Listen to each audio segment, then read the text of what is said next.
سب سے پہلے آپ کو بتائیں، ایرانی وزیر دفاع عزیز ناصر زادہ نے ایران پر امریکی حملے کی صورت میں مشرق وسطی میں امریکی اڈوں پر حملے کی دھمکی دے دی ہے۔ ایرانی وزیر دفاع عزیز ناصر زادہ نے کہا ہے کہ امریکہ سے جوہری معاہدہ نہ ہونے پر اگر امریکہ نے ایران پر حملہ کیا تو ایران خطے میں امریکی اڈوں کو نشانہ بنائے گا۔ انہوں نے کہا کہ امید ہے نوبت وہاں تک نہیں پہنچے گی اور مذاکرات کے مثبت نتائج سامنے آئیں گے، لیکن اگر ایسا نہ ہوا اور ایران پر جنگ مسلط کی گئی تو دشمن کے نقصانات ایران کے مقابلے میں کہیں زیادہ ہوں گے۔ انہوں نے کہا کہ حملے کی صورت میں امریکہ کو اس خطے سے نکلنا پڑے گا۔ ایرانی وزیر دفاع نے کہا کہ خطے میں موجود امریکہ کے تمام اڈے ایران کی پہنچ میں ہیں۔ ایران ہچکچائے بغیر خطے میں موجود تمام امریکی اڈوں کو نشانہ بنائے گا۔ امریکہ اور ایران کے جوہری مذاکرات کا چھٹا دور اتوار کو مسقط میں متوقع ہے۔ امریکہ اور چین اپنی ٹیرف جنگ کے خاتمے کے لیے ایک ڈیل پر متفق ہو گئے ہیں۔ امریکی صدر ٹرمپ نے اس بات کا اعلان کرتے ہوئے سوشل میڈیا بیان میں کہا ہے کہ معاہدے کی حتمی منظوری وہ اور چینی صدر شی جن پنگ دیں گے۔ ڈیل کے تحت امریکہ چینی درآمدات پر 55% ٹیرف لگائے گا، جبکہ چین امریکی درآمدات پر 10% ٹیرف عائد کرے گا۔ ڈیل کے مطابق چین امریکہ کو طاقتور مقناطیس اور وہ نادر معدنیات بھی فراہم کرے گا جن کی امریکہ کو ضرورت ہوگی۔ مکمل مقناطیس سے مراد ایسا مقناطیس ہوتا ہے جسے اپنی مقناطیسیت کے لیے کسی بیرونی مقناطیسی میدان کی ضرورت نہیں ہوتی اور یہ بہت زیادہ درجہ حرارت پر بھی اپنی مقناطیسیت برقرار رکھتے ہیں۔ دنیا میں مکمل مقناطیس کی 95% پیداوار چین میں ہوتی ہے۔ وزیر اعظم شہباز شریف نے کہا ہے کہ پاکستان کے ڈیفالٹ کے دہانے سے واپسی اور ترقی کا سفر ایک معجزہ ہے۔ بجٹ میں عام آدمی پر ٹیکس کا مزید بوجھ نہیں ڈالا گیا۔ تنخواہوں میں اضافے اور ٹیکس میں کمی سے نوکری پیشہ افراد کو ریلیف ملے گا۔ ایک بیان میں وزیر اعظم کا کہنا تھا کہ الحمدللہ ملکی معاشی ترقی کا سفر شروع ہے۔ پاکستانی عوام نے قربانیاں دیں، اب ہم سب کو مل کر عام آدمی کی زندگی میں بہتری لانے کے لیے محنت کرنی ہے۔ وزیر اعظم شہباز شریف نے اسٹاک مارکیٹ کے تاریخ کی بلند ترین سطح پہنچنے پر اطمینان کا اظہار کیا اور کہا کہ اسٹاک مارکیٹ میں تیزی عوام دوست بجٹ پر سرمایہ کاروں کے اعتماد کا اظہار ہے۔ وزیر اعظم شہباز شریف نے مئی 2025 کے دوران ترسیلات زر میں اضافے پر بھی اطمینان کا اظہار کیا۔ ان کا کہنا تھا کہ ترسیلات زر میں اضافہ حکومت کی معاشی پالیسیز پر اوورسیز پاکستانیوں کے بڑھتے اعتماد کا ثبوت ہے۔ حکومت کے معاشی اقدامات اور عوام دوست بجٹ ملک کے روشن مستقبل کی نوید ہے۔ وزیر خزانہ سینیٹر محمد اورنگزیب نے کہا ہے کہ مجموعی طور پر 7,000 ٹیرف لائنز میں سے 4,000 میں ٹیرف کو صفر کر دیا گیا ہے۔ پچھلے 30 سال سے ٹیرف اصلاحات نہیں کی گئیں۔ اسٹرکچرل ریفارمز کے تناظر میں ٹیرف اصلاحات اہم ہیں، اسے ہم آگے لے کر جائیں گے۔ پچھلے سال ہمیں ٹیکس لگانا پڑے، عالمی ادارے ہماری بات نہیں سن رہے تھے۔ اس سال ہماری کوشش تھی کہ تنخواہ دار طبقے کو جتنا ریلیف دے سکتے تھے دیں۔ انفورسمنٹ کے ذریعے 400 ارب روپے سے زائد ٹیکس اکٹھا کیا۔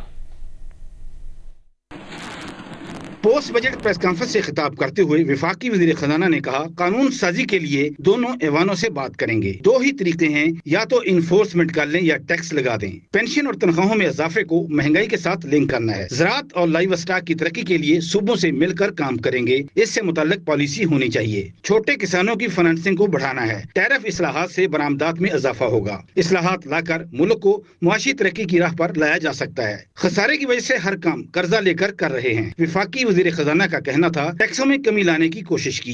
IMF نے 389 ارب روپے انفورسمنٹ کے ذریعے اکٹھے کرنے کو تسلیم کیا ہے۔ انفورسمنٹ کے ذریعے نہ کریں تو پھر ہمیں 400 یا 500 ارب روپے کے ٹیکس لگانا پڑیں گے۔ پچھلے سال مالیاتی اداروں کو کہنے کی کوشش کی کہ ہم انفورسمنٹ کی طرف جا رہے ہیں، وہ ہماری بات نہیں مانے۔ انہوں نے کہا کر کے دکھائیں، اس سال کر کے دکھایا ہے۔ وفاقی وزیر خزانہ نے کہا انڈسٹری کی مسابقت کو بڑھایا جائے گا، اس لیے کم سے کم اجرت کو نہیں بڑھایا گیا۔ اس موقع پر سیکرٹری خزانہ کا کہنا تھا بجٹ کے نمبرز IMF کے ساتھ لاک ہیں۔ چھوٹے کسانوں کو آسان شرائط پر قرضے دیے جائیں گے۔ ہماری ذمہ داری ہے کہ وفاقی اخراجات کو کم کریں۔ اس مرتبہ وفاقی اخراجات کو 2% تک رکھا ہے۔ ساتھی رپورٹر اشرف ملخم کے ساتھ سیف الرحمان، جیو نیوز، اسلام آباد۔ وزیر دفاع خواجہ آصف نے speaker, deputy speaker, chairman senate اور ڈپٹی چیئرمین سینٹ کی تنخواہ بڑھانے کی مخالفت کر دی۔ سوشل میڈیا پر اپنے بیان میں خواجہ آصف نے کہا ہے کہ speaker, deputy speaker, chairman senate اور ڈپٹی چیئرمین کی تنخواہ اور مالی برات میں بے تحاشا اضافہ مالی فحاشی کے زمرے میں آتا ہے۔ عام آدمی کی زندگی کو ذہن میں رکھیں، ہماری تمام عزت و آبرو اسی کی مرہون منت ہے۔ وزیر خزانہ محمد اورنگزیب نے چیئرمین سینٹ اور اسپیکر کی تنخواہیں بڑھا کر 21.5 لاکھ کرنے کی وجہ 9 سال سے اضافہ نہ ہونا قرار دے دیا۔ پوسٹ بجٹ نیوز کانفرنس کے دوران جیو نیوز کے سوال پر محمد اورنگزیب نے کہا آخری بار کابینہ اور اسپیکرز کی تنخواہ 2016 میں بڑھی تھی۔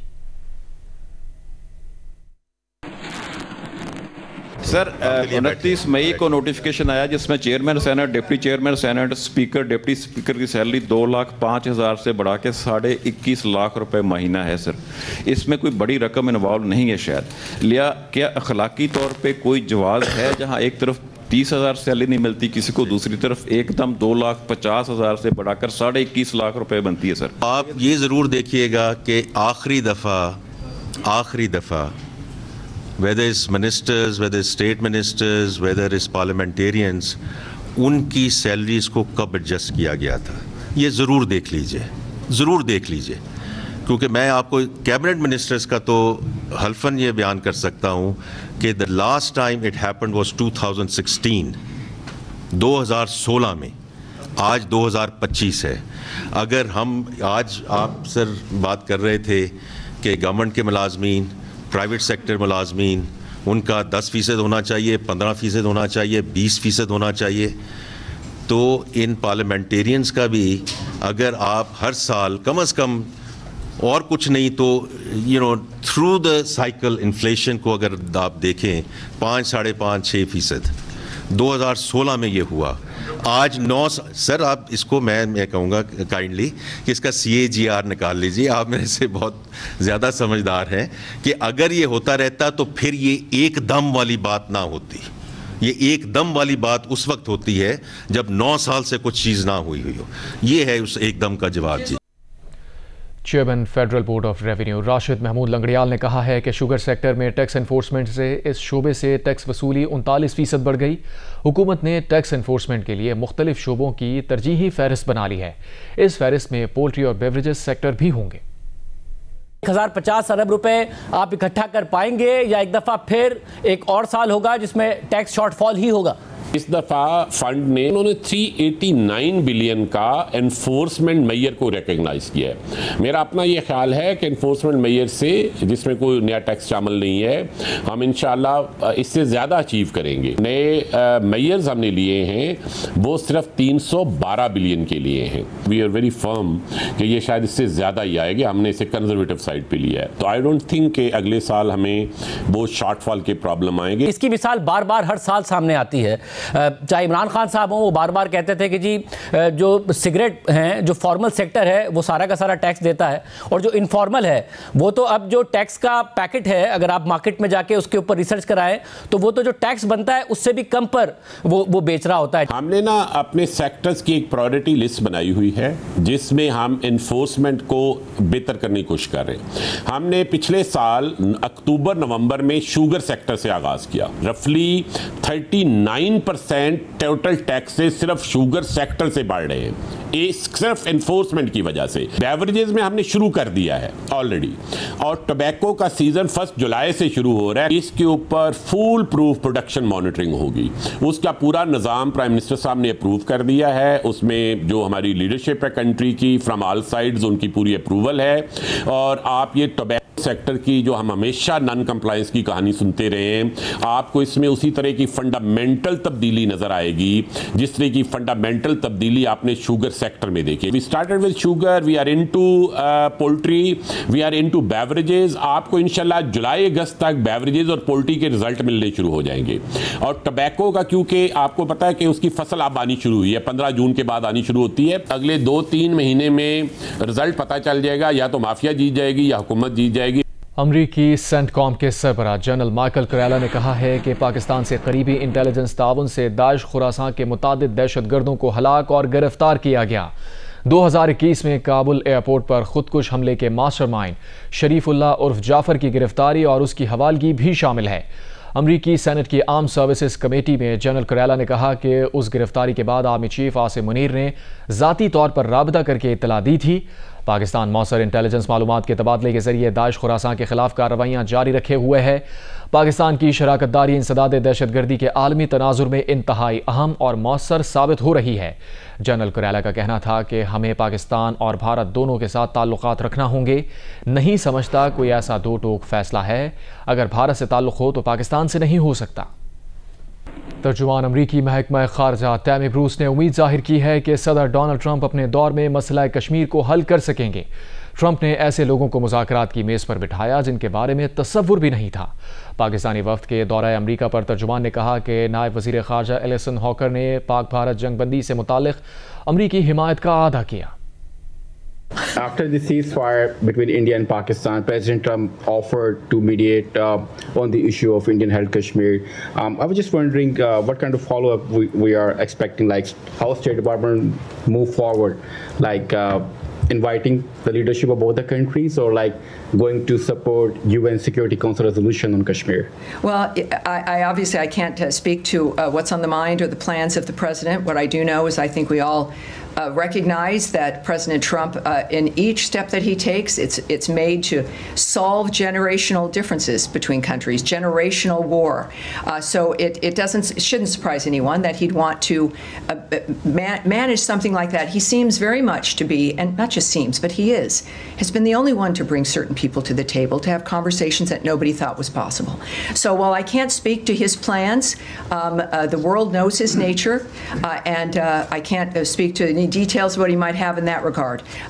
But it is an exciting time that if we can get to a point in that particular conflict, thank God, but also thank Secretary Rubio and President Trump and the Vice President.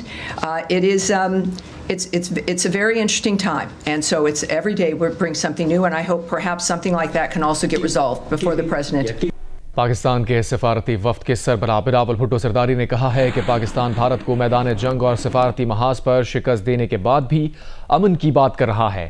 London میں وفد کے ہمراہ news conference کے دوران بلاول بھٹو نے کہا کہ بھارت کی جانب سے پاکستان کا پانی بند کرنے کی دھمکی دینا اقوام متحدہ کے چارٹر کی خلاف ورزی ہے۔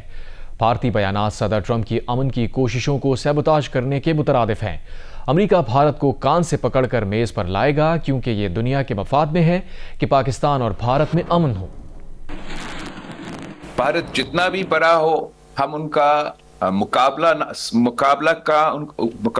کیا ان کو جنگ کے میدان میں شکست دلوا سکتے ہیں، سفارتی محاذ پہ شکست دلوا سکتے ہیں، اور مگر ان تمام چیزوں کے باوجود پاکستان آج بھی امن کا بات کر رہا ہے اور بھارت آج بھی جنگ کا بات کر رہا ہے۔ یہ دھمکی بھی دینا کہ پاکستان کا پانی بند کرنے کا دھمکی دینا، صرف دھمکی دینا، یونائٹڈ نیشنز چارٹر کا وائلیشن ہے۔ اگر بھارت عملی طور پہ اس دھمکی پہ عمل درآمد کرتا ہے تو پاکستان نے پہلے سے کہہ دیا ہے کہ یہ اعلان جنگ ہوگا۔ پاکستان کا سفارتی وفد دورہ برطانیہ کے بعد برسلز پہنچ گیا ہے۔ پاکستانی سفارتی وفد یورپی یونین اور بیلجیم کے اعلیٰ حکام سے ملاقات کرے گا۔ پاکستانی وفد بھارت کے پاکستان مخالف جارحانہ اقدامات سے یورپی حکام کو آگاہ کرے گا۔ پارلیمانی وفد ملاقاتوں میں غلط معلومات پر مبنی بھارتی مہم کا مؤثر جواب دے گا۔ برسلز پہنچنے کے بعد میڈیا سے گفتگو میں وفد کے رکن شہری رحمان کا کہنا تھا کہ طاقت کا استعمال کسی مسئلے کا حل نہیں، بھارت کا رویہ غیر ذمہ دارانہ ہے، ہم اپنی خارجہ پالیسی اور ذمہ داریوں کو اچھی طرح سمجھتے ہیں۔ فیصل سبزواری نے کہا کہ تمام میٹنگز میں ہمارے موقف کی پذیرائی ہوئی ہے۔ وفاقی وزیر مصدق ملک کا کہنا تھا کہ ہم نے دنیا پر واضح کر دیا کہ اپنے بچوں اور سرحدوں کا دفاع کرنا جانتے ہیں۔ پاکستان نے بھارتی وزیر خارجہ کے بیانات کو غیر ذمہ دارانہ قرار دے کر مسترد کر دیا۔ پاکستان نے بھارت کی پاکستان مخالف مہم کو گمراہ کن اور جھوٹا بیانیہ قرار دیا۔ ترجمان دفتر خارجہ کا کہنا ہے کہ بھارت اپنی سرحدوں سے باہر دہشت گردی کی سرپرستی چھپا نہیں سکتا۔ بھارت مقبوضہ کشمیر میں ریاستی ظلم کو بھی عالمی برادری سے نہیں چھپا سکتا۔ ترجمان کا مزید کہنا ہے کہ پاکستان امن، بات چیت اور سفارتکاری پر یقین رکھتا ہے۔ پاکستان اپنی خود مختاری کے تحفظ کی مکمل صلاحیت اور عزم رکھتا ہے۔ بھارتی بیانیہ ناکام فوجی مہم جوئی کے بعد مایوسی کی عکاس ہے۔ ترجمان دفتر خارجہ نے بھارت کو حالیہ اشتعال انگیز اقدامات کا جواز تراشنے سے باز رہنے کا مشورہ دیا۔ وزیر اعظم کی اقتصادی مشاورتی کونسل کے رکن سلمان احمد نے کہا ہے کہ متعدد وزارتوں کے ساتھ FBR کی بھی رائٹ سائزنگ اور ڈیجیٹلائزیشن ہوگی، جس کے لیے وزیر اعظم پرعزم ہیں۔ پروگرام کیپٹل ٹاک میں گفتگو کرتے ہوئے انہوں نے کہا کہ رائٹ سائزنگ سے عوام پر ٹیکس کا بوجھ کم کرنے میں مدد ملے گی۔ آپ جو رائٹ سائزنگ کر رہے ہیں وہ کیا ہے؟ جہاں جہاں پیسہ خرچ ہو رہا ہے جس کا عوام کو کوئی خاطر خواہ فائدہ نہیں ہو رہا، نظر نہیں آ رہا، یا ایسا پیسہ خرچ ہو رہا ہے جہاں پہ وہ منسٹری یا جو ٹاپک ہے وہ صوبوں کو ڈیوالو ہو چکا ہے اور ڈپلیکیشن ہو رہی ہے 18ویں ترمیم کے تحت 39 منسٹریز میں 450 کے قریب ڈپارٹمنٹ ہیں۔ وہ 450 ڈپارٹمنٹ میں سے اس وقت تک ہم اس میں سے 32 منسٹریز اور تقریباً 350 ڈپارٹمنٹس جو ہیں وہ لائن بائی لائن جا کے ان کی ریکمنڈیشنز فریم کر کے اور وہ اب کیبنٹ کو جاتی ہیں، کیبنٹ ان کو ریٹیفائی کرتی ہے. یہ جو ڈپارٹمنٹس ہیں ان کو ختم کریں، ان کو ڈپارٹمنٹس کو جہاں پہ ضرورت نہیں ہے یا مرج کر رہے ہیں یا ختم کر رہے ہیں یا ٹرانسفر کر رہے ہیں یا آف دا بک. اور رائٹ سائزنگ سے عوام پہ ٹیکس کا بوجھ کم ہونا چاہیے. ایف بی آر کی digitization is the digitization of the country and the economy. یہ آپ نے بڑی اچھی بات کی ہے کہ ایف بی آر کی اگر ڈیجیٹائزیشن ہو جائے گی تو وہاں پر بھی پھر ڈاؤن رائٹ سائزنگ ہوگی اور ہو رہی ہے جی ڈیجیٹائزیشن. وزیر اعظم کا ارادہ بڑا پختہ ہے کہ میں نے اس سے نہیں ہٹنا اور ہم نے وہ آخری اس کو سیڑھی پہ پہنچا کے تو پاکستان کو ہم نے اکنامکلی آزاد کر دیا. وفاقی وزیر اطلاعات عطا تارڑ نے کہا ہے کہ منی بجٹ کسی صورت نہیں آئے گا اور نہ ہی علی امین گنڈا احتجاج کے لیے اسلام آباد آئیں گے. پروگرام کیپٹل ٹاک میں گفتگو کرتے ہوئے عطا تارڑ کا کہنا تھا کہ ریاست مخالف بیانیہ بری طرح ناکام ہو چکا، احتجاجی تحریک کا اس وقت کوئی ماحول نہیں. تحریک کا اس وقت مجھے نہیں لگتا ماحول ہے. جو ایک اینٹی اسٹیٹ اینٹی اسٹیبلشمنٹ بیانیہ پروان چڑھایا جا رہا تھا وہ تو اس وقت ڈیسیمیٹ ہو گیا. میں ان کو ہمیشہ بڑا ہی ایک اچھا سی ایم پایا ہے میٹنگز کے اندر. کمرہ بند منی بجٹ نہیں آ رہا. منی بجٹ انشاءاللہ تعالیٰ کسی صورت نہیں آئے گا. منی بجٹ بھی نہیں آ رہا اور علی امین گنڈا پور ہتھیار اٹھا کے اسلام آباد کی طرف بھی نہیں آ رہا. علی امین گنڈا پور کو کہوں گا کہ کتابیں اٹھا کے اسلام آباد آئے. بریکنگ نیوز ہے. ایران امریکہ مذاکرات میں پیش رفت نہ ہونے کے بعد مشرق وسطیٰ میں کشیدگی میں اضافہ ہو گیا. خلیج فارس میں تجارتی جہازوں کو چوکنا رہنے کی ایڈوائزری جاری کر دی گئی ہے. عرب میڈیا کے مطابق سیکیورٹی وجوہات کے بنا پر بغداد میں موجود امریکی سفارت خانہ خالی کرنے کی تیاریاں کی جا رہی ہیں. اس کے علاوہ بحرین میں موجود امریکی سفارتکاروں کے اہل خانہ کو امریکہ واپس بھجوانے کا منصوبہ بھی تیار ہے. اطلاعات کے مطابق قطر میں امریکی سفارت خانہ معمول کے مطابق کام کرے گا. مشرق وسطیٰ میں کشیدگی کے بعد خام تیل کی قیمتوں میں بھی 5% اضافہ دیکھا گیا ہے. لندن برینٹ خام تیل کئی ماہ بعد $70 فی بیرل کی سطح پر پہنچ گیا ہے، جبکہ WTI خام تیل $68 فی بیرل میں فروخت ہو رہا ہے. امریکی صدر ٹرمپ نے کہا ہے کہ وہ ایلان مسک کی سوشل میڈیا پر تازہ پوسٹ کے بعد مسک کے ساتھ مصالحت کے لیے تیار ہیں. صدر ٹرمپ نے سوشل میڈیا پر اپنی پوسٹ میں لکھا کہ ایلان جانتے ہیں کہ انہیں ایلان مسک سے پیار ہے. نائب صدر JD وینس کو بھی اس بات کا علم ہے. وہ دنیا میں سب سے بہترین اور بڑی مصالحت کرتے ہیں، اس کا سب کو علم ہے. اس سے پہلے ایلان مسک نے ٹرمپ پر اپنی حالیہ تنقید پر اظہار افسوس کیا تھا. سوشل میڈیا پر جاری بیان میں ایلان مسک کا کہنا تھا کہ انہیں گزشتہ ہفتے صدر ٹرمپ سے متعلق کی گئی اپنی کچھ سوشل میڈیا پوسٹ پر افسوس ہے. تنقید میں وہ بہت آگے نکل گئے تھے. ٹرمپ سے تنازع کے بعد ایلان مسک ٹرمپ پر تنقید والی اپنی کچھ سوشل میڈیا پوسٹ ڈیلیٹ بھی کر چکے ہیں.